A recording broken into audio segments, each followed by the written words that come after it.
দুর্গাপুর যুবক রিক্রিয়েশন ক্লাবের আয়োজনে এক দিবসীয় ক্রিকেট টুর্নামেন্টের অতিথি মঞ্চে জেলার সভাধিপতি। দুর্গাপুর যুবক রিক্রিয়েশন ক্লাবের আয়োজনে এক দিবসীয় ক্রিকেট টুর্নামেন্টের শুভ সূচনা হলো পূর্ব মেদিনীপুর জেলার রামনগর বিধানসভার রামনগর 1 ব্লকের দুর্গাপুর বাসস্ট্যান্ডের কাছাকাছি মাঠে দুর্গাপুর যুবক রিক্রিয়েশন ক্লাবের আয়োজনে এক দিবসীয় ক্রিকেট টুর্নামেন্টের আয়োজন সহযোগিতায় দুর্গাপুর রেড সান ক্লাব। এই টুর্নামেন্টের ফিতে কেটে শুভ সূচনা করেন সংস্থার হিসাবরক্ষক শেখ রৌশন। অতিথি মঞ্চে উপস্থিত ছিলেন পূর্ব মেদিনীপুর জেলা পরিষদের সভাধিপতি উত্তম বারিক সহ। সঙ্গে উপস্থিত ছিলেন রামনগর 1 পঞ্চায়েত সমিতির সদস্য তৎসহ বিধানসভার বিশিষ্ট সমাজসেবী দীপক সার সহ অন্যান্য নেতৃত্ববৃন্দ। উপস্থিত হয়ে জেলা সভাধিপতি উত্তম বারিক সংবাদ মাধ্যমের মুখোমুখি হয়ে বলেন, উপস্থিত হয়ে রামনগর 1 পঞ্চায়েত সমিতির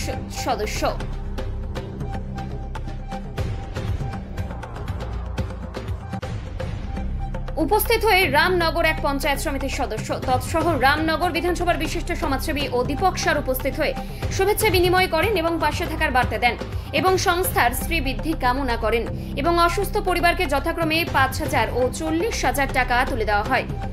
পূর্ব মেদিনীপুর জেলা পরিষদের সভাধিপতি ও পটাশপুরের বিধায়ক উত্তম বারিক, রামনগর 1 পঞ্চায়েত সমিতির সদস্য দীপক সার, রামনগর 1 পঞ্চায়েত সমিতির শিক্ষা কর্মাধ্যক্ষ কৌশিক বারিক, জেলা পরিষদের সদস্য কল্যাণ জানা, ক্লাব সভাপতি শেখ আব্দুল কাদের, ক্লাব সম্পাদক শেখ সেরাজুল, ক্লাব সদস্য আসাবুল খান, ইয়াসিন খান, সুলতান খান, আসলাম খান, শেখ রোহিত, আরমান খান সহ সংস্থার সমস্ত সদস্যবৃন্দ এছাড়াও অন্যান্যরা উপস্থিত ছিলেন। অনুপ্রাণিত করার জন্য যেখানে বিবেকানন্দ বারবারই বলেছেন যুব সমাজকে পড়াশোনা থেকে খেলাধুলাটা অনেক বেশি অগ্রাধিকার, সেই জায়গায় নিজে এলেন, আজকে উদ্বোধন করলেন, তাদেরকে অনুপ্রাণিত করলেন, কি বলবেন বিষয়টি? দেখুন, আজকে এই যুব রিক্রিয়েশন ক্লাব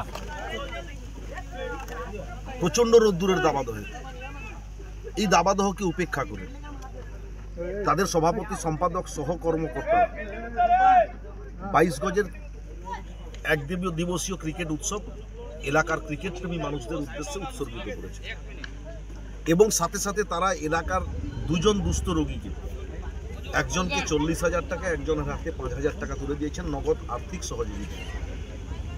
নিশ্চিতভাবে এই যে তাজা তরুণ যুবকেরা যারা হয়তো আজকে দেখা যাবে কলেজে পড়ে, স্কুলে পড়ে, যাদের কোনো উপার্জনের রাস্তা নেই, এলাকার মানুষের কাছে বিভিন্নভাবে সহযোগিতা চেয়ে তারা এই ধরনের সেবার কাজে নিজেদেরকে নিয়োজিত করেছে। শুধুমাত্র 22 গজের ক্রিকেট উৎসবের মধ্যে নিজেদেরকে আবদ্ধ করে রেখেছেন এমনটা নয়, তারাও আজ থেকে ভাবতে শুরু করেছেন যে সমাজের অবহেলিত, শোষিত, বঞ্চিত মানুষের পাশে দাঁড়ানো মানুষ হিসাবে আমাদের দায়িত্ব এবং কর্তব্য। আজ থেকে যদি এই তাজা তরুণ যুবকেরা এটা ভাবতে শুরু করে, নিশ্চিতভাবে এদের সাথে সাথে সমস্ত তাজা তরুণ যুবকেরা এটা ভাবতে শুরু করলে আগামী 5 বছর 10 বছর পরে দেখবেন আমরা এর সুফল নিশ্চিত পাবো। সমাজের প্রেক্ষাপটকে, সামাজিক প্রেক্ষাপটের পেটপটকে পরিবর্তনের লক্ষ্যে এই যুব সমাজই আগামী দিনের গুরুত্বপূর্ণ ভূমিকা পালন করছে। যেখানে দেখা যাচ্ছে জেলাতে বহু জায়গায় কিন্তু প্রতিভা পাচ্ছে না কিংবা তারা সঠিকভাবে প্রশিক্ষণ নিতে পারছে না, তার জন্য দেখুন, বিভিন্ন জায়গায় ক্রিকেটের ক্ষেত্রে যদি বলি তাহলে বিভিন্ন জায়গায় ক্রিকেট ট্রেনিং ক্যাম্প করেছে, তাদের সাথে যোগাযোগ করলে নিশ্চিতভাবে আপনারা সেই সহযোগিতার হাত ওনারা বাড়িয়ে দেবেন। ফুটবল কোচিং সেন্টার রয়েছে জেলাতে, কাবাডি ট্রেনিং কোচিং সেন্টার রয়েছে, বিভিন্ন দপ্তরের অ্যাসোসিয়েশন রয়েছে, অ্যাসোসিয়েশনের সভাপতি সম্পাদকরা আছেন, তারা আমার কাছে আসেন যখন তখন যে ধরনের সুযোগ সুবিধা, এবং রোড রেসও আছে, দৌড় প্রতিযোগিতার ক্ষেত্রেও তারা, পূর্ব মেদিনীপুরে একটি ইউনিয়ন আছে, তারা প্রতি বছর রোড রেসের আয়োজন করে থাকে। তো তারা নিশ্চিতভাবে আমাদের কাছে সাহায্য সহযোগিতা চান, আমরা তাদেরকে সাহায্য সহযোগিতা হাত বাড়িয়ে দিই। যদি কোনো প্রতিভাবান খেলোয়াড় মনে করেন যে আমি পরিকাঠামোর অভাবে আমার প্রতিভা বিলুপ্তর পথে, নিশ্চিতভাবে আমাদের সাথে যোগাযোগ করবেন। আমরা সেই সমস্ত প্রতিভাবান খেলোয়াড়রা যাদের তার প্রতিভার বহিঃপ্রকাশ ঘটিয়ে উচ্চ শিখরে পৌঁছাতে পারে তার জন্য সহযোগিতা। দাদা, কাঁথিতে যেরকম একটা স্টেডিয়াম রয়েছে, রামনগর ব্লক জুড়ে সেরকম কোনো বড় স্টেডিয়ামের বা কোনো ব্যবস্থা সেরকমই, যার জন্য কোচিংয়ের ক্ষেত্রে বিশেষ সমস্যায় পড়ছে। দেখুন, আমি একটি ব্লকের ক্রীড়া অনুষ্ঠানে এসেছিলাম, সেখানে বিডিও ম্যাডাম ছিলেন এবং পঞ্চায়েত সমিতির সভাপতি নিতাই বাবু ছিলেন, কৌশিক বাবুরা ছিলেন, কর্মাধ্যক্ষ দীপক বাবুরা ছিলেন। আমাকে জেলা পরিষদকে আবেদন করেছিলেন যে আমাদের একটি রামনগর যে RSS মাঠ, এই মাঠের একটি বাউন্ডারি ওয়ালের প্রয়োজন। আমরা জেলা পরিষদের পক্ষ থেকে সেটা স্যাংশন করেছি, অতি সত্বর তার কাজ শুরু হবে।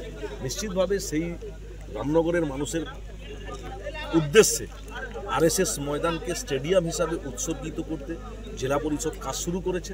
নিশ্চিতভাবে আগামী দিনে আরও বেশি করে কাজ করে এলাকার মানুষের উদ্দেশ্যে সেই স্টেডিয়ামটা অত্যন্ত সুসজ্জিত, দৃষ্টিনন্দন করে খেলার উপযোগী করে খেলোয়াড়দের উদ্দেশ্যে উৎসর্গিত করা। দুর্গাপুর যুবক রিক্রিয়েশন ক্লাবের আয়োজনে ও ব্যবস্থাপনায় সহযোগিতায় দুর্গাপুর রেড সান ক্লাবের আয়োজনে এক দিবসীয় cricket tournament, knockout cricket tournament 2025। আজকের এই টুর্নামেন্টের শুভ উদ্বোধন করলেন আমাদের জেলার গর্ব, জেলার নবরূপক, আমাদের জেলাবাসীর সুখ দুঃখের সাথী, পটাশপুর বিধানসভার জনপ্রিয় বিধায়ক, আমাদের জেলা পরিষদের সভাধিপতি মাননীয় উত্তম বাড়ি মহোদয় এবং এলাকার জনপ্রতিনিধিগণ সহ ক্লাবের সভাপতি, সম্পাদক এবং কর্মকর্তা সবাই উপস্থিত ছিলেন। প্রত্যেকেই আমি শ্রদ্ধা, শুভেচ্ছা, অভিনন্দন জানাই। প্রত্যেক বছরের ন্যায় এবছরও এখানে ক্রিকেট টুর্নামেন্ট হচ্ছে।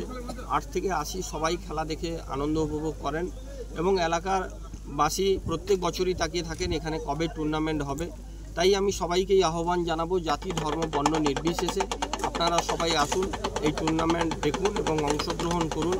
আমাদের রাজ্যে ফুটবলের থেকে বেশি জনপ্রিয় ক্রিকেট টুর্নামেন্ট। আমাদের এই রাজ্যে ক্রিকেট খেলার জন্য ভিন রাজ্য থেকে এবং আমাদের দেশের বাইরে থেকেও বহু খেলোয়াড় আসেন। তারা অনেকটা অর্থ উপার্জন করেন এবং আনন্দ দেওয়ার জন্য আমাদের রাজ্যবাসীকে তারা এখানে খেলতে আসেন। এবং একটি কথা আপনারা মাথায় রাখবেন যে আমাদের বিভিন্ন ধরনের খেলা আছে আমাদের এই রাজ্যে বলুন, আমাদের বিধানসভায় বলুন, ফুটবল থেকে, ক্রিকেট থেকে, জুডো থেকে, কাবাডি থেকে, হাডুডু থেকে, ব্যাডমিন্টন থেকে বিভিন্ন খেলা আছে। আমি স্কুলের ছাত্রছাত্রীদের কাছে আহ্বান জানাবো, যে কোনো খেলায় তাদেরকে খেলতে হবে। যদি আমরা খেলাধুলা না করি, শরীরচর্চা না করি, তাহলে আমাদের শিক্ষায় আমরা এগোতে পারবো না।